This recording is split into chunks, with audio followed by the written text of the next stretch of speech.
สวัสดีครับสวัสดีแฟนรายการที่น่าฮักทุกท่านเลยนะครับกลับมาปะกับรายการวิทยุคนเมืองแปรนะครับวันนี้ก็อยู่กับหน้าใหม่กับ YSF แพร่นะครับหรือว่ายังสมาร์ทฟาร์มเมอร์เกษตรกรรุ่นใหม่จังหวัดแปรของเขานะครับวันนี้อยู่กับผมพี่ทักษ์พงษ์วงศ์ราชนะครับฮับนาทีเป็นเปื่อนเป็นก้อกับพ่อแม่พี่น้องแฟนรายการทุกท่านนะครับห่างหายกันไปสัก2-3 สัปดาห์แล้วนะครับที่เราไม่ได้เจอกันซึ่งปกติแล้วเราก็จะเจอกันเป็นประจำทุกๆวันพุธนะครับเวลา 10 โมงถึง 11 โมง1 ชั่วโมงโดยประมาณนะครับก็คือ10 โมงก็จะเป็นข่าวต้นชั่วโมงก่อนเนาะแล้วก็หลังข่าวต้นชั่วโมงก็จะมาเจอกันนะครับซึ่งติดตามรับชมรับฟังรายการของเราได้นะครับทุกวันจันทร์ถึงวันศุกร์เลยนะครับเพราะว่าเราจะมีรายการวิทยุคนเมืองแปรเนี่ยตั้งแต่วันจันทร์ถึงวันศุกร์เวลาเดียวกันเนี่ยครับแต่ว่าวันจันทร์วันอังคารวันพฤหัสวันศุกร์ก็จะมีดีเจท่านอื่นนะครับเพิ่นก็จะมามามาเล่าข่าวอย่างต่างๆข่าวสารบ้านเมืองต่างๆนะครับรวมไปถึงความรู้ต่างๆเนาะหมอกฎหมายอย่างเงี้ยครับทนายชาวบ้านอย่างนี้เนาะเพิ่นก็จะมีมานะครับเรื่องของสมุนไพรต่างๆเนาะเพิ่นก็จะมาให้ฟังนะครับในแต่ละวันในแต่ละช่วงเวลานะครับซึ่งก็สามารถติดตามรับฟังรายการของเราได้นะครับบอกว่าจะเป็นตั้งช่องทางธรรมชาตินะครับช่องทางแรกก็คงจะบ่ปนช่องทางธรรมชาติของเรานะครับหมุนคลื่นไปตีหมุนคลื่นวิทยุนะครับเปิดวิทยุหมุนคลื่นไปตี FM 91 เมกะเฮิรตซ์นะครับซึ่งก็จะได้ยินเสียง ได้ยินเสียงของผู้ดำเนินรายการที่จะมาให้ฟังนะครับแล้วก็แถมช่องทางหนึ่งก็จะเป็นวิทยุออนไลน์อันนี้ก็ได้ยินเสียงเหมือนกันนะครับวิทยุออนไลน์ก็ถ้าไผที่มีสมาร์ทโฟนหรืออย่างต่างๆนะครับไผที่ไปยังการที่อื่นบ่อยู่ตั้งนอกครับเสียบสมอทอกฟังได้เนาะใครมีโทรศัพท์นะครับสามารถเสิร์ชไปตีวิทยุออนไลน์ได้เลยนะครับแล้วก็ไปเสาะหาFM 91 เมกะเฮิรตซ์จังหวัดแปรนะครับแล้วก็แถมหนึ่งช่องทางตีสามารถทักทายกันนะครับแล้วก็เห็นหน้าเห็นตากันเนาะกับตั้งช่องทางออนไลน์ของเฮา ก็มีการไลฟ์สดนะครับผ่านช่องทางสวันนี้เขาไลฟ์สดกันอยู่ที่สวไลฟ์สวทแพร่นะครับก็เข้าไปตีแอปฟ้านะครับหรือว่าบ้านเขาก็จะห้อง Facebook นี่แหละนะครับก็เข้าไปพอไปถึงถ้ามีโทรศัพท์นะครับเข้าไปที่หน้าFacebook ปุ๊บเนี่ยก็จะไปตีมุมขวามือด้านบนนะครับไปตีมันจะมีเครื่องรูปของแว่นขยายเนาะแว่นขยายนะครับกดเข้าไปนะครับแล้วก็พิมพ์คำว่าเป็นภาษาอังกฤษก่อนนะครับ L นะครับ I V E แล้วก็ข้อหนึ่งกำแล้วก็เปลี่ยนภาษาไทยสอเสือวอแหวนทอทหารจุดแพร่นะครับไลฟ์สวทแพร่นะครับก็จะได้เห็นหน้าเห็นตากันนะครับได้มาทักทายเอ่ยกันได้ผ่านหน้าออนไลน์ของเฮานะครับหน้าไลฟ์สดของเขาได้เลยนะครับทักทายกันเข้ามาได้นะครับตีไหนฝนตกตีไหนฝนบ่ตกเนาะอย่างที่บอกนะครับว่ารายการของเขาก็จะกันถึงในเรื่องของการทำการเกษตรทุกๆรูปแบบเพราะว่าเขาเป็นอย่างสมาร์ทฟาร์มเมอร์เกษตรกรรุ่นใหม่จังหวัดแปรบ้านเฮานะครับซึ่งเมืองแปรบ้านเฮานี่ก็จะมีอย่างสมาร์ทฟาร์มเมอร์อยู่กระจายอยู่ทุกๆอำเภอนะครับครอบคลุมทางจังหวัดแปรเลยนะครับก็จะมีอย่างสมาร์ทฟาร์มเมอร์อยู่แต่ละตีตัวนะครับซึ่งแต่ละท่านก็จะมีองค์ความรู้ที่แตกต่างกันเนาะแล้วก็เฮามารวมกลุ่มกันเนี่ยเฮามาเจอกันเนี่ยก็จะมาแลกเปลี่ยนองค์ความรู้ต่างๆที่เฮามีกันอยู่นะครับกับอย่างสมาร์ทฟาร์มเมอร์เนาะเพิ่นก็จะมีบ่ว่าจะเป็นในส่วนของการปลูกพืชปลูกผักสมุนไพรต่างๆบ่แล้วก็รวมไปถึงการตลาดตัวนะครับการขายอย่างต่างๆเนาะมีเรื่องของปศุสัตว์นะครับประมงต่างๆเนาะอันนี้เขาก็จะมีอย่างสมาร์ทฟาร์มเมอร์ตีเปิ่นมีองค์ความรู้เฉพาะด้านหลายๆคนนะครับตีเปิ่นประสบความสำเร็จตัวนะครับตอนนี้ก็กระจายกันเพื่อที่จะไปทำหน้าที่ของตัวเองนี่นั่นก็คือในเรื่องของการทำการเกษตรเนาะช่วงนี้ก็เป็นช่วงฤดูเพาะปลูกนะครับฤดูที่กำลังจะเริ่มลงอย่างใหม่ๆอยู่นะครับก็ครอบใหม่เนาะฤดูการผลิตใหม่นะครับเปิ้นก็จะไปดำเนินการในพื้นที่ของตัวเองอยู่แล้วนะครับตอนนี้ก็มาเจอกับผมก่อนละกัน อยู่กับเพื่อนกันที่นี่ก่อนนะครับอย่างสมาร์ทฟาร์มเมอร์เกษตรกรรุ่นใหม่จังหวัดแปรนะครับก่อนอื่นตีเฮาจะไปรับฟังสาระนะที่เฮามาอู้กันในวันนี้นะครับก็อยากจะไปในส่วนของพยากรณ์อากาศก่อนเพราะว่าแต่เจ้านี่ ตั้งแต่ตะคืนตั้งแต่วันมาแล้งนะครับบ่ายๆแรงๆเนาะฝนก็เริ่ม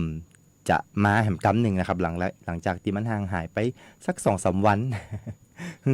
คือปอได้ตากมะม่วงแผ่นกันนะครับช่วงนี้ได้ข่าวมะม่วงออกเยอะนะครับปีนี้มะม่วงเยอะนะครับแล้วก็มีหลายสายพันธุ์หลายคนก็ถ้ามันซุกกินมาตันเนี่ยครับเพิ่นก็จะเอาไปกวนแล้วก็เอามาทำมะม่วงแผ่นกันเอาไปตากแดดเนาะได้พอได้จุ่มได้จื้นกันพ้องสำหรับแดด2-3 วันที่ผ่านมาก็โอ้แสบใช้ได้ แดดวันเฮาก็ถ้าบ่มีฝนกับแดดนะครับแดดก็โอ้แสบแต่แสบหว่านะครับแต่ว่าก็ตากมะม่วงแผ่นประสบความสำเร็จกันไปหลายทันแล้วนะครับตามที่ผมติดตามกันอยู่หลายๆตีเนาะแล้วก็จะมีในส่วนของพยากรณ์อากาศนะครับพยากรณ์อากาศในวันนี้เนี่ยพยากรณ์อากาศประจำวันพุธที่11 มิถุนายน 2568 นะครับพยากรณ์ตั้งแต่เวลา 6 โมงแต่เจ้านะครับไปจนถึงเวลา 6 โมงวันพุธมาเจ้านะครับก็ประมาณ24 ชั่วโมงตึงหน้านี้นะครับมาเริ่มกันที่ภาคเหนือก่อนนะครับบริเวณภาคเหนือบ้านเฮานะครับก็จะมีฝนฟ้าคะนองร้อยละ70ของพื้นที่นะครับมีฝนตกหนักถึงหนักมากเป็นบางแห่งนะครับบริเวณจังหวัดแม่ฮ่องสอนเจียงใหม่เจียงไฮ้พะเยาแป่น่านอุตรดิตถ์ลำพูนลำปางสุโขทัยตากพิษณุโลกแล้วก็เพชรบูรณ์นะครับอันนี้ก็จะเป็นในส่วนของภาคเหนือโดยรวมทั้งหมดมี 70% มาดูของเมืองแปรบ้านเฮาดีกว่านะครับเมืองแปรบ้านเฮามีอย่างพ้องเนาะเมืองแปรบ้านเฮานะครับก็จะมีฝนฟ้าคะนองร้อยละ70ของพื้นที่นะครับแล้วก็มีฝนตกหนักถึงหนักมากเป็นบางแห่งทัศนวิสัย6-10 กิโลเมตรนะครับลมตะวันตกเฉียงใต้ความเร็ว5-15 กิโลเมตรต่อชั่วโมงนะครับแล้วก็อุณหภูมิสูงสุดที่สถานีอุตุนิยมวิทยาแปตะวันวานี่นะครับอุณหภูมิสูงสุดวัดได้ 33.9 องศานะครับแล้วก็อุณหภูมิต่ำสุดที่สถานีอุตุนิยมวิทยาแปแต่เจ้านี่นะครับวัดได้ 24.9 องศาเซลเซียสนะครับคาดว่าอุณหภูมิสูงสุดบ่ายวันนี้นะครับบ่ายวันนี้ประมาณ33 องศาเซลเซียสครับมันอาจจะเอาเนาะ คาดว่าอุณหภูมิต่ำสุดวันพุธวันเจ้านะครับอยู่ที่ประมาณ25 องศาเซลเซียสนะครับแล้วก็ปริมาณน้ำฝนตั้งแต่เวลา 7 โมงตะวันวานี่จนถึง 7 โมงแต่เจ้านี่นะครับวัดได้ 4.3 มิลลิเมตรนะครับวันนี้ดวงอาทิตย์จะตกเวลาประมาณ 18:55 นาทีก็คือ 6 โมงเกือบทุ่มนะครับแหม5 นาทีจะทุ่ม ดวงอาทิตย์จะตกนะครับวันพุธมาเจ้าดวงอาทิตย์จะขึ้นเวลา 5:43 นาทีนะครับอันนี้ก็จะเป็นในตัวของพยากรณ์อากาศของเมืองแปรบ้านเฮาเกาะ 70% 70% ก็เยอะพอสมควรเลยนะครับสำหรับไผ่ตีเตรียมช่วงแดดตีผ่านมานี่ไผ่ตีมีการเตรียมพื้นที่ในการปลูกนาปลูกข้าวนะครับก็คงจะไถตากดินกันเรียบร้อยละช่วงนี้ก็คงจะเริ่มที่จะหาข้าวเจียมาแจ่แล้วอีเนาะเขาก็จะเริ่มทำการเพาะปลูกเพราะว่าช่วงนี้ก็จะเป็นช่วงหน้านาที่เขาจะดำเนินการกันได้แล้วนะครับก็ขอให้ทุกท่านดูแลในส่วนของน้ำตาอย่างต่างๆเนาะเพราะว่าช่วงนี้ก็มันคือจะตกมันก็ตกมาเองนะครับตอนนี้ก็เริ่มซาๆไปพองแต่เจ้านี่ก็ตกเยอะพอสมควรหลายๆพื้นที่ก็คงจะน้ำไหลขนาดนักเหมือนกันนะครับแล้วก็บางพื้นที่ก็คงจะอาจมาเจอแบบอ้อยๆซอยๆนิดน้อยนะครับปล่อยๆอีหนอเป็นว่านะก็จะได้ก็ตอนนี้ก็ต้องดูแลในเรื่องของสัตว์เลี้ยงนะครับแล้วก็ของเพาะปลูกที่เขาปลูกกันไว้เนาะมีการดูแลอย่างต่างๆกันเกิดขึ้นนะครับเดี๋ยวผมจะวันนี้เนี่ยเราจะอู้กันในส่วนของในการเตรียมเนื้อเตรียมตัวแล้วก็การดูแลพืชพักของปลูกลูกฝังต่างๆในช่วงฤดูฝนนะครับเพราะว่าช่วงนี้ฤดูฝนแน่นอนแล้วนะครับเดี๋ยวเราจะมาฟังกันว่าเขาจะมีการเตรียมเนื้อเตรียมตัวจะได้พองแล้วเขาจะเนี่ยอย่างกันจะได้พองแต่ก่อนอื่นนะครับเดี๋ยวเราไปฮับข่าวประชาสัมพันธ์กันสักน้อยก่อนนะครับเพราะว่าจะเป็นในส่วนของข่าวดีตีเอามาฝากกับพ่อแม่พี่น้องตัวนะครับก็ข่าวดีก็คือว่าบ้านเมืองแปรบ้านเฮานะครับได้รับการรับรองส้มโอนะส้มโอ GI เป็นห้องว่าส้มโอ GI นะครับก็อยู่ที่พื้นที่ของอำเภอรองแล้วก็อำเภอวังจิ้นซึ่งบ้านเฮาเมืองแปรบ้านเฮาเนี่ยก็จะมีการปลูกส้มโอ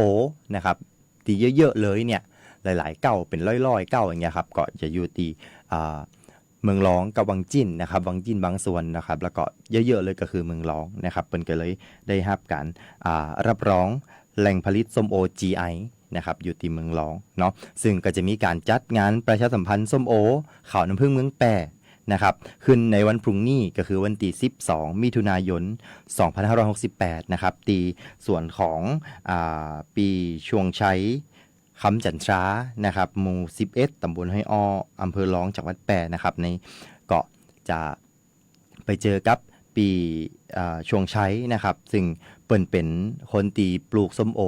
นะครับเป็นปลูกส้มโอพันธุ์ขาวน้ำผึ้งเมืองแปรเนี่ยนะครับแล้วก็จะมีแปลงใหญ่แล้วก็เกษตรกรที่เป็นคนปลูกส้มโอเนี่ยมารวมตัวกันแล้วก็ทำเรื่องของการประชาสัมพันธ์เพื่อที่จะให้เฮาได้รับรู้รับทราบนะครับว่าเฮามีส้มโอขาวน้ำผึ้งเมืองแปรแล้วนะครับแล้วก็เฮาจะมีการจำหน่ายกันซึ่งรับสั่งจองผลผลิตล่วงหน้าตัวช่วงนี้เนี่ยก็จะเริ่มทยอยมีผลผลิตออกมาแล้วนะครับซึ่งส้มโอเมืองร้องเนี่ยหรือว่าส้มโอขาวน้ำผึ้งเมืองแปรบ้านเฮาเนี่ยครับลักษณะเด่นของมันคือจะไดนะครับลักษณะเด่นก็คือจะมีรสชาติหวานอมเปรี้ยวนะครับก็คือบ่ได้หวานนักเกินไปนะครับแล้วก็บ่ได้ส้มเกินไปครับพอดีที่เฮาจะกินได้โซะล้ำอิตนาเนาะแล้วก็มีสีเนื้อมันนะครับเนื้อส้มโอเนี่ยก็จะมีสีคล้ายน้ำผึ้งนะครับแล้วก็บะชำน้ำด้วยลักษณะพื้นที่ของอำเภอร้องบ้านเฮานะครับก็เปิ่นบอกว่าลักษณะเนี่ยภูมิประเทศเนี่ยมีความเหมาะสมที่จะปลูกส้มโอเนี่ยแล้วก็ได้สายพันธุ์ได้รสชาติดีขึ้นนะครับก็คือจะมีสีคล้ายน้ำผึ้งนะครับบะชำน้ำเนื้อกุ้งใหญ่เนี่ยบ่จะหมายถึงกุ้งเป็นตัวนะครับแต่ว่า เนื้อส้มโออะครับเนื้อส้มโอมันจะเป็นลักษณะคล้ายๆกุ้งเปิ่นก็เลยห้องเป็นเนื้อกุ้งนะครับเนื้อกุ้งนี่จะใหญ่นะครับจะเหมาะเลยนะครับแล้วก็รสชาติก็คือจะบ่เฟื่อนบ่ขมนะครับกินไปแล้วก็จะบ่ซาลิ้นเลยนะครับอันนี้ส้มโอผมไปลองจิ้มมาละลำแต้ๆ แล้วก็เป็นจะมีหลายขนาดหลายเกรดอย่างเงี้ยครับก็ลองต้องลองไปแอลกันนะครับซึ่งวันพรุ่งนี้เนี่ยเขาจะมีการจัดงานประชาสัมพันธ์ส้มโอขาวน้ำผึ้งเมืองแปรนะครับแล้วก็ไผตีบัตรสะดวกเดินทางสามารถติดตามไลฟ์สดนะครับติดตามฟังไลฟ์สดการประชาสัมพันธ์ส้มโอข่าวน้ำผึ้งเมืองแปรได้นะครับตีเพจของเพจ Facebook นะครับทันข่าวเมืองแปรนะครับสถานีประชาชนซึ่งจะมีการประชาสัมพันธ์กันตั้งแต่เวลา 9 โมงเกิงเป็นต้นไปนะครับก็เขาจะอยู่กันในสวนเนาะแล้วก็ไปชมถ้าไผมีโอกาสได้ไปแอลนะครับไปแวะกันได้นะครับไปง่ายแล้วก็มีป้ายบอกทางไปเรียบร้อยแล้วว่าจะไปงานส้มโองานประชาสัมพันธ์ส้มโอนะครับว่าจะไปจองหรือว่าไปซื้อผลผลิตจูสวนจูต้นได้เลยนะครับเพราะว่าเป็นก็จะมีเกษตรกรตีมาจำหน่ายตัวนะครับซึ่งในงานก็ในงานประชาสัมพันธ์นี่นะครับก็จะมีการจำหน่ายผลผลิตล่วงหน้าตัวนะครับซึ่งก็จะมีช่องทางต่างๆเนาะสามารถสั่งจองได้ตีกลุ่มเกษตรแปลงใหญ่ส้มโอเมืองร้องนะครับแล้วก็จะมีแบ่งเป็น2เกรดที่เขาจะรับจองผลผลิตล่วงหน้านะครับก็คือมีเกรด A 40 บาทกิโลละ40 บาทนะครับแล้วก็เกรด B กิโลละ35 บาทนะครับลูกหนึ่งก็จะตกอยู่ที่ประมาณโลเกิงถึงโล8นะครับโล 1.5 ถึง 1.8 กิโลกรัมนะครับสามารถราคานี่นะครับราคานี่ที่จริงเนี่ยถ้าราคาปลีกแต่เนี่ยก็จะสูงกว่านี่นะแต่ว่าเฉพาะงานนี้นะครับเฉพาะงานนี้สามารถสั่งจองได้ตั้งแต่ช่วง12ก็คือวันพรุ่งนี้จนถึงวันที่15นะครับ3 วันต่ออันที่จะสั่งจองได้ในราคานี้นะครับสามารถสั่งจองได้นะครับที่เพจติดตามได้ที่เพจ Facebook นะครับวิสาหกิจชุมชนกลุ่มเกษตรแปลงใหญ่ส้มโอเมืองรองส้มโอขาวน้ำผึ้งเมืองรองนะครับไปที่เพจ Facebook ได้เลยแล้วก็เสิร์ชไปพิมพ์ค้นหาก็ได้นะครับไปพิมพ์ค้นหาคำว่าส้มโอเมืองร้องก็จะขึ้นอยู่นะครับไปที่กลุ่มวิสาหกิจของเปิ้นได้เลยเนาะเปิ้นก็จะมีแอดมินคอยตอบคอยรับออเดอร์ล่วงหน้าอยู่นะครับรวมไปถึงสามารถโทรศัพท์ไปสั่งจองผลผลิตบอกได้เลยนะครับว่าอยากได้คุณภาพประมาณไหนอยากได้อย่างประมาณไหนนะครับเกรดไหนเนาะสามารถโทรไปสั่งจองล่วงหน้าได้นะครับตีเบอร์นะครับเบอร์โทร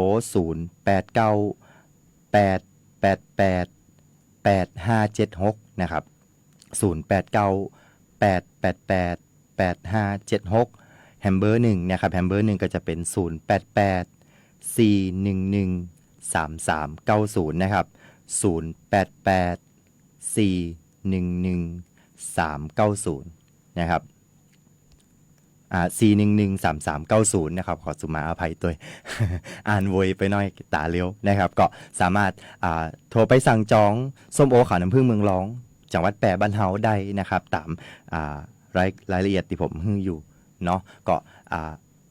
อยากให้ไปสั่งจองกันเยอะๆเพราะว่ามันล้ำแต่ แล้วก็ราคานี่ก็คือราคาปลีกนี่ปกติแล้วบ่ได้เลยนะเกรด A ราคาโลละ40 บาทอีกก็บ่ได้นะครับก็ปกติเนี่ยถ้าโลเกิงเนี่ยที่ผมเคยซื้อช่วงก่อนหน้านี้นะครับก็ตกกัน90 บาทก็มีนะครับอันนี้ก็ถ้าเฉลี่ยลูกละโลเกิงก็ประมาณ60 บาทเองนะก็บ่ได้แพงนะครับก็สามารถติดตามแล้วก็สั่งซื้อสั่งจองผลผลิตล่วงหน้าได้ตามรายละเอียดที่ผมให้ไปนะครับอันนี้เป็นการประชาสัมพันธ์งานส้มโอเมืองรองบ้านเฮานะครับซึ่งได้รับการรับรองสินค้า GI ของเมืองแปรบ้านเฮาเป็นแห่งตัวหนึ่งนะครับที่เพิ่งได้รับการรับรองเมื่อต้นปีเนาะประกาศเป็นที่เรียบร้อยแล้วนะครับซึ่งสามารถติดตามส้มโอเมืองร้องของเขาได้เพราะมันจะมีทรงหลายตีนะครับส้มโอเมืองร้องนี่บ่จะว่าขายกับคนเมืองแปรหรือว่าขายคนบ้านเฮาต่างๆนะเพราะมันมีเยอะนะครับเป็นสามารถส่งไปในจำหน่ายในจังหวัดอื่นซึ่งลูกค้าเนี่ยก็ติดใจนะครับมีขึ้นห้างขึ้นอย่างตัวนะครับหลายๆตีหลายๆแห่งเนาะถ้าใครอยากรู้รายละเอียดเพิ่มเติมสามารถไปร่วมงานกับเฮาได้นะครับไปสั่งจองผลผลิตได้ตีสวนไปจี้เอาเลยไปจองกันในสวนได้เลยนะครับกับวันพรุ่งนี้ตีส่วนของปีช่วงชัยคำจันทรานะครับหมู่11ตำบลห้วยอ้ออำเภอร้องจังหวัดแปรนะครับอันนี้เป็นข่าวประชาสัมพันธ์ที่เฮามาฝากกันสำหรับวิทยุของน้องแปรวันนี้นะครับดูเวลาตอนนี้10:32 นาทีแล้วเดี๋ยวเฮาไปพักกันสักหนึ่งผลงานเพลงแล้วเดี๋ยวจะมาโอ้กันว่าช่วงฤดูฝนเนี่ยเฮาจะมีการดูแลพืชผลอย่างเฮาจะได้พ่องนะครับในการทำการเกษตรเนาะเดี๋ยวช่วงหน้าเฮามาป้ากันเดี๋ยวสักครู่เดียวครับ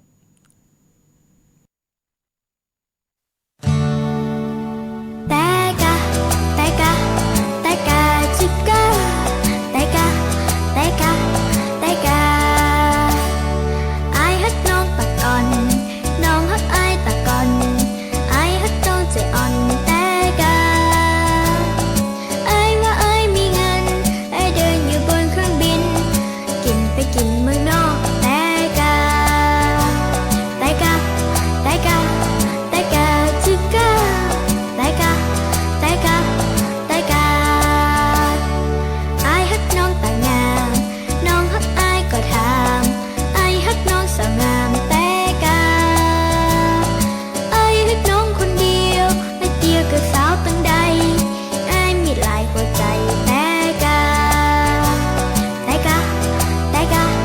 ต่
ปัญหาเคลมประกันไม่ได้กรมธรรม์ยังไม่คุ้มครองปัญหาเคลมไม่ได้ผู้ขายประกันไม่นำเงินส่งเข้าบริษัทประกันภัยปัญหาเคลมไม่ได้บริษัทประกันภัยปฏิเสธการจ่ายค่าประกันถ้าไม่อยากให้เกิดปัญหาเหล่านี้ต้องเลือกซื้อประกันภัยกับตัวแทนในหน้าประกันภัยที่มีใบอนุญาตหรือในหน้าประกันภัยที่ได้รับมอบอำนาจจากบริษัทประกันภัยเท่านั้นเลือกความปลอดภัยมั่นใจในกรมธรรม์สำนักงานคณะกรรมการกำกับและส่งเสริมการประกอบธุรกิจประกันภัยสอบถามรายละเอียดเพิ่มเติมได้ที่สายด่วนประกันภัย1186และสำนักงานคปภ.จังหวัดทุกแห่ง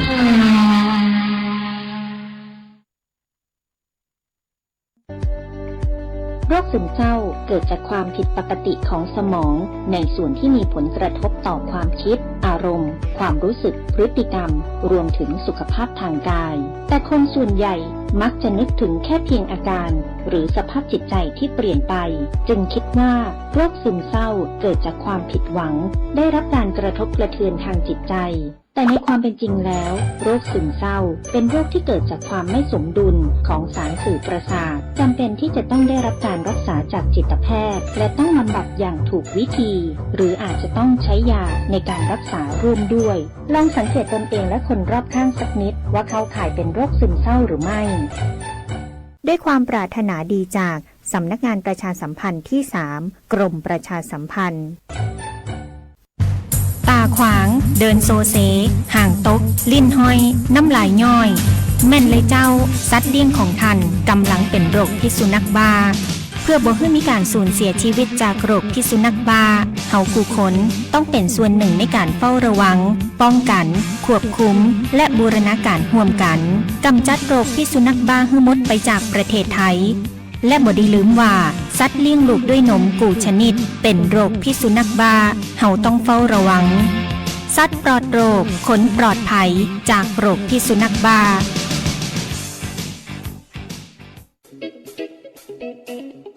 ขับขี่ปลอดภัยเมืองไทยไร้อุบัติเหตุด้วยความปรารถนาดีจากสวทแพร่ FM 91 เมกะเฮิรตซ์คุณกำลังฟังสวทแพร่ FM 91 เมกะเฮิรตซ์ครับผมก็กลับมาป้ากันในช่วงที่ 2 ของรายการนะครับตะกี้มีพยากรณ์อากาศแล้วก็มีประชาสัมพันธ์งานส้มโอเมืองรองไปนะครับก็อยากให้ไปติดตามกันแล้วก็พรุ่งนี้เราไปเจอกันที่สวนผมไปแน่นอนละนะเดี๋ยวอาจบ่ายๆนี่ผมอาจจะโผล่เข้าไปตีในสวนละนะครับไปเตรียมงานเนาะแล้วก็ตะกี้ข้างกันไว้นะครับว่าสำหรับฤดูฝนนะครับไผที่อยากจะปลูกพืชปลูกผักอย่างต่างๆเนี่ยเขาจะหรือว่าไผที่ปลูกอยู่แล้วเนี่ยมันจะมีปัญหามันจะมีอย่างต่างๆนะครับเดี๋ยวเขาจะมาเอามาอู้ให้ฟังกันเลยนะครับว่าเขาจะมีวิธีการดูแลนะครับแล้วก็พืชที่ปลูกได้นะครับพืชที่ควรจะปลูกเนาะในช่วงฤดูฝนมันจะมีอย่างผ่องนะครับแล้วก็เขาจะมีวิธีการดูแลพืชต่างๆนะครับที่เขาสำหรับคนที่ปลูกไปแล้วนะครับแล้วก็ขึ้นแล้วก็เตรียมให้ผลผลิตอีกนะเขาจะมีวิธีการดูแลจะได้ผ่องนะครับซึ่งฤดูฝนจะนี่นะครับเป็นแห่งฤดูหนึ่งตีคนเกษตรเฮาเนี่ยนะครับชอบเพราะว่ามันง่ายนะครับง่ายต่อการทำงานเพาะปลูกเนาะแล้วก็พืชอย่างต่างๆเนี่ยเขาก็ปลูกง่ายนะครับดินก็จะบ่แข็งนะครับมีน้ำฝนช่วยให้พืชที่เขาปลูกเนี่ยเจริญงอกงามได้นะครับแต่ก็ว่าบ่เจอว่าพืชทุกชนิดนะครับที่จะชอบน้ำนะครับแล้วก็จะเจริญเติบโตได้ในช่วงฤดูฝนนี่เนาะแล้วก็บางชนิดเนี่ยบ่ได้ต้องการน้ำนักนะครับแล้วก็ยังมีเรื่องที่ควรระวังนะครับแล้วก็ดูแลเป็นพิเศษสำหรับการปลูกพืชในฤดูฝนจะนี่นะครับเดี๋ยวเราจะมาอู้กันนะครับว่าวิธีการดูแลแล้วก็ชนิดของพืชนะครับแล้วก็รวมไปถึงข้อควรระวังในการปลูกพืชในฤดูฝนเนี่ยมันจะมีอย่างพ่องนะครับสำหรับเรื่องแรกที่อยากจะเอาฟังเลยก็คือข้อควรระวังในการปลูกพืชในฤดูนี้นะครับเราจะรู้ว่าน้ำเนี่ยปกติแล้วน้ำเนี่ยเป็นสิ่งที่พืชต้องการแน่นอนนะครับแต่น้ำถ้าเยอะเกินไปนะครับจากฝนตีตกนักๆนะครับเนี่ยเดี๋ยว 2-3 วันเนี่ยฝนอาจจะตกนักยาวไปแฮม2-3 วันปุ่นนะครับอาจจะยังให้เกิดปัญหาได้เนาะอันแรกก็คือปัญหาในเรื่องของดินนะครับหน้าดินเนี่ยสูญเสียแร่ธาตุนะครับซึ่งเพราะว่าน้ เยอะนะครับฝนตกเยอะๆนะครับสามารถพัดพาเอาแร่ธาตุแล้วก็สิ่งที่จำเป็นสำหรับการเจริญเติบโตของพืชเนี่ยออกไปกับน้ำตัวนะครับ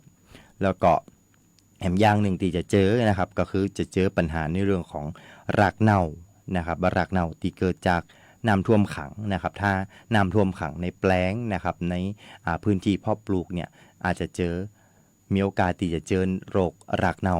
นะครับรากเน่าโคนเน่าในพืชต่างๆได้นะครับบ่ว่าจะเป็นเก้าไม้ใหญ่เก้าไม้น้อยพืชพักต่างๆนะครับ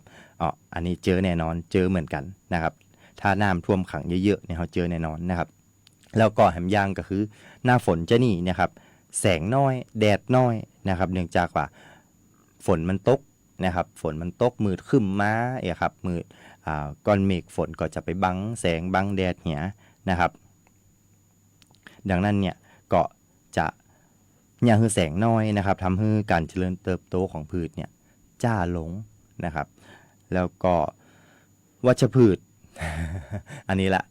หญ้าต่างๆนะครับก็จะเจริญเติบโตได้ดีในช่วงฤดูฝนนะครับอย่างคือถ้ามันออกมาเนี่ยมันก็จะไปหากก็จะไปตามบนแปลงของเขาแล้วก็สามารถไปแย่งอาหารของพืชที่เขาปลูกไว้ได้นะครับอันนี้ก็สิ่งที่เขาจะต้องระวังแล้วก็ต้องดูแลเป็นพิเศษในช่วงของฤดูฝนจะนี่นะครับในเรื่องของน้ำเยอะเกินไปนะครับเขาก็ต้องมีวิธีการดูแลอย่างให้น้ำไหลออกไปเร็วขึ้นนะครับแล้วก็ในส่วนของการชะล้างหน้าดินต่างๆที่เกิดจากฝนเขาก็ต้องมีการเพิ่มพวกปุ๋ยมักปุ๋ยคอกอย่างเข้าไปให้มันเจริญเติบโตได้ดีนะครับแล้วก็หญ้าต่างๆเนี่ยครับถ้าเป็นไปได้ก็ถอนออกตัดออกบอกให้มันเจริญเติบโตได้ในแปลงที่เขาปลูกได้นะครับสำหรับข้อแนะนำนะครับข้อแนะนำในการดูแลแล้วก็ปลูกในช่วงฤดูฝนนะครับเขาควรถ้าเข้าสู่ฤดูฝนจะนี่นะครับเขาก่อนที่จะปลูกเนี่ยเขาจะต้องมีการเตรียมพร้อมนะครับเตรียมพร้อมนะครับอันแรกก็คือการคลุมหน้าดินเนาะคลุมหน้าดินก็คือว่าเขาอาจจะต้องมีการใจใบไม้แห้งหญ้าแห้งนะครับรวมไปถึงฟางถ้าไม่มีฟางก็สามารถใจฟางได้นะครับคลุมหน้าดินบนคลุมแปลงไว้หน้าดินไว้นะครับเพื่อป้องกันการเจริญเติบโตของวัชพืชได้ส่วนหนึ่งตัวนะครับแล้วก็ช่วยเนี่ยให้สารอาหารต่างๆเนี่ยบ่ถูกชะล้างไปกับน้ำฝนนะครับเวลาฝนตกลงมาก็จะชะล้างไปเนี่ยถ้าเขามีอันนี้ก็จะลดไปได้พองนะครับ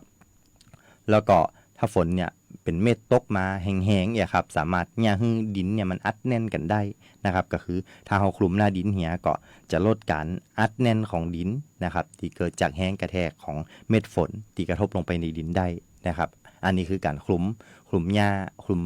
หน้าแปลงปลูกต่างๆนะครับรวมไปถึงก็ไม่ใหญ่ด้วยนะถ้าเขาสามารถคลุมบางๆได้ครับเนาะเขาก็จะสามารถช่วยต้นไม้ใหญ่ได้นะครับแถมทางหนึ่งก็คือการสร้างหลังคานะครับสร้างหลังคาหรือว่าเอาแสแลนเนาะตะข่ายต่างๆครับมาท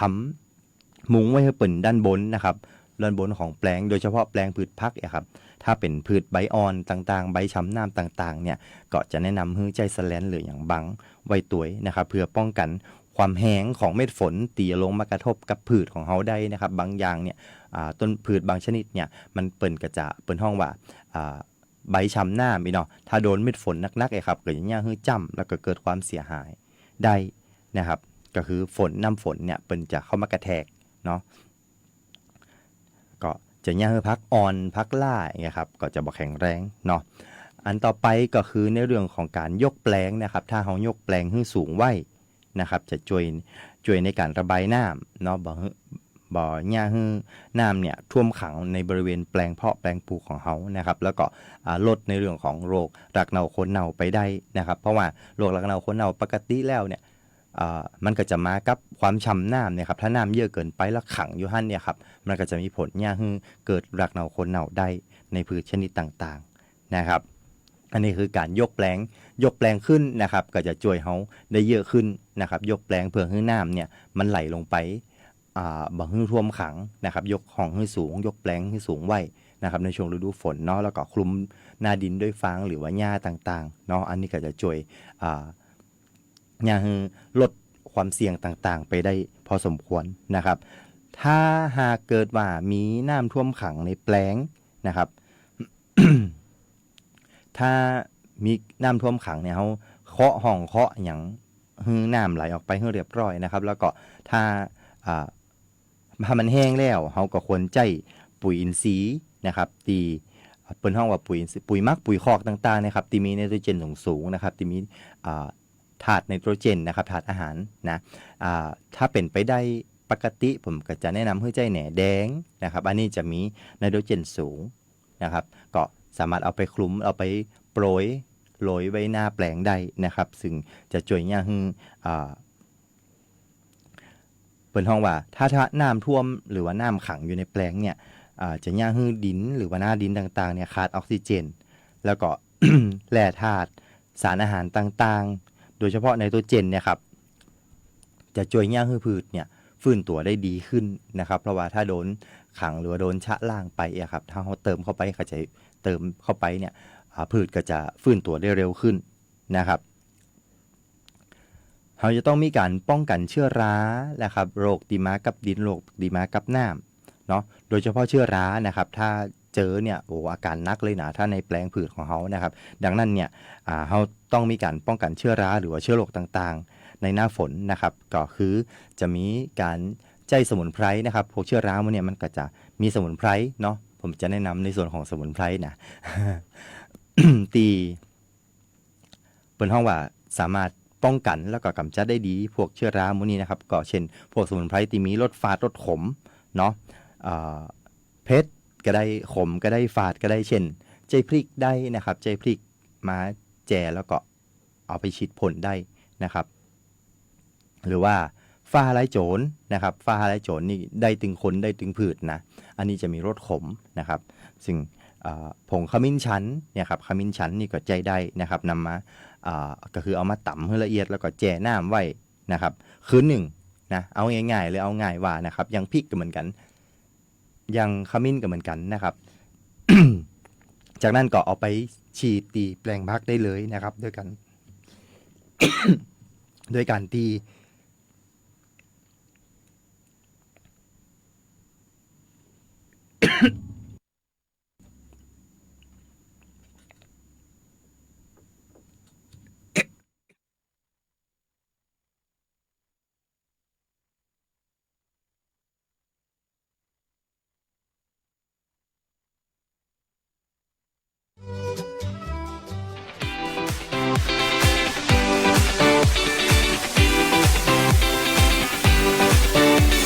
กลับมาแห่มครั้งงานมหกรรมแก้หนี้สร้างวิถีแห่งความเป็นธรรมปีที่ 2มาถึงแล้วที่นี่จังหวัดแพร่ตามนโยบายของรัฐบาลในการแก้ปัญหาหนี้สินทั้งในภาคเกษตรภาคธุรกิจและภาคประชาชนเพื่อต้องการลดภาระเกษตรกรด้วยการพักหนี้เกษตรกรรวมถึงมาตรการช่วยประคองภาระหนี้สินสำหรับประชาชนครอบคลุมถึงผู้ประกอบการวิสาหกิจขนาดเล็กขนาดกลางและขนาดย่อม SMES กระทรวงยุติธรรมนำโดยพันตำรวจเอกทวีสอดส่องรัฐมนตรีว่าการกระทรวงยุติธรรมเพื่อพี่น้องประชาชนได้เข้าถึงความรู้ด้านกฎหมายและยังสร้างวินัยทางการเงินพร้อมเปิดโอกาสให้ลูกหนี้และเจ้าหนี้ร่วมพูดคุยแก้ไขหนี้สินที่มีอยู่ที่งานมหกรรมแก้หนี้สร้างวิถีความเป็นธรรมในวันที่ 12 ถึง 13 มิถุนายน 2568 ณ หอประชุมและแสดงศิลปะวัฒนธรรมล้านนาตะวันออกและกลุ่มประเทศ GMS หอประชุมกอเป่าจังหวัดแพร่ลูกหนี้ที่มีปัญหาในการชำระหนี้มาร่วมไกล่เกลี่ยเพื่อมาให้ถูกยึดทรัพย์หรือถูกบังคับคดีหรือมาถูกขายทอดตลาดปะกันวันที่ 12 ถึง 13 มิถุนายน 2568 ตั้งแต่เวลา 8:30 นาทีถึง 16:30 นาทีห พบกับหลากหลายสถาบันการเงินกองทุนกู้ยืมเพื่อการศึกษากยศและหน่วยงานต่างๆ ภายในงานมหกรรมแก้หนี้สร้างวิถีแห่งความเป็นธรรมทั้งก่อนฟ้องและหลังศาลมีคำพิพากษาบ่ได้ลืมวันที่ 12 ถึง 13 มิถุนายน 2568 นี้ตั้งแต่เวลา 8:30 นาทีถึง 16:30 นาทีมาปะกันที่หอประชุมและแสดงศิลปะวัฒนธรรมล้านนาตะวันออกและกลุ่มประเทศ GMS หอประชุมก่อเป่าจังหวัดแพร่ติดตามข่าวสารได้ที่เพจ Facebook สำนักงานยุติธรรมจังหวัดแพร่และกรมคุ้มครองสิทธิและเสรีภาพ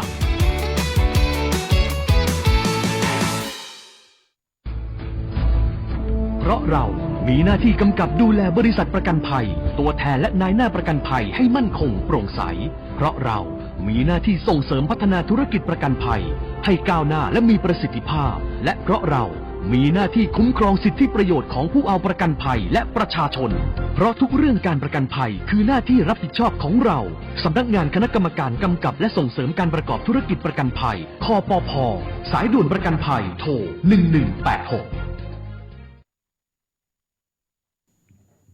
ครับผมตะกี้ข้างกันไว้นะครับสำหรับในเรื่องของสมุนไพรที่จะช่วยในการป้องกันเชื้อรานะครับในแปลงปลูกแปลงไม่ผลหรือว่าพืชผักต่างๆได้นะครับก็คือในเรื่องของสมุนไพรมีฟ้าทลายโจรพวกมีรสขมรสฝาดแล้วก็รสเผ็ดต่างๆพวกนี้ครับสามารถช่วยได้ เนาะก็คือ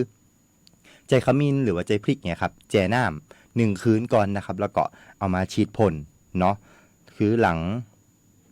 วิธีการผสมก็คือ1:3นะครับ1:3ก็คือถ้าใจ ผงพริกอย่างนี้ครับ1 แก้วเนาะเราก็จะน้ำ3 แก้วนะครับผสมเข้าไปเนาะเขย่าให้เข้ากันแล้วก็ไปฉีดพ่นหลังจากที่ฝนตกครับหลังจากที่ฝนตกเขาสามารถเอาไปฉีดพ่นได้เลยนะครับเจือจางไว้เนาะแล้วก็เพื่อที่จะป้องกันมันจะป้องกันได้เฉพาะเชื้อราอย่างเดียวนะครับสามารถป้องกันในโรคพืชชนิดอื่นๆได้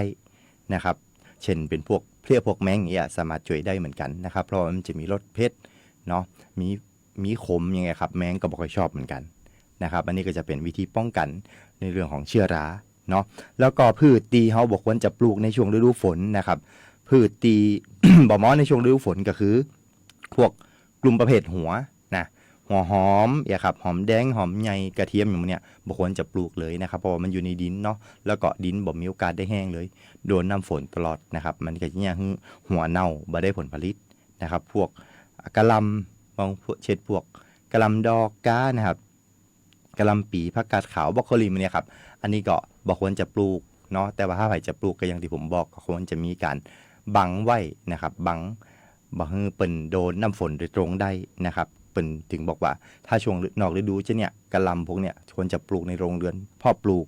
นะครับถึงจะได้ผลผลิตดีแต่ว่าถ้าเอามาตากฝนไว้ฉะนั้นมันก็จะผลผลิตบ่ค่อยดีตัวใดนะครับ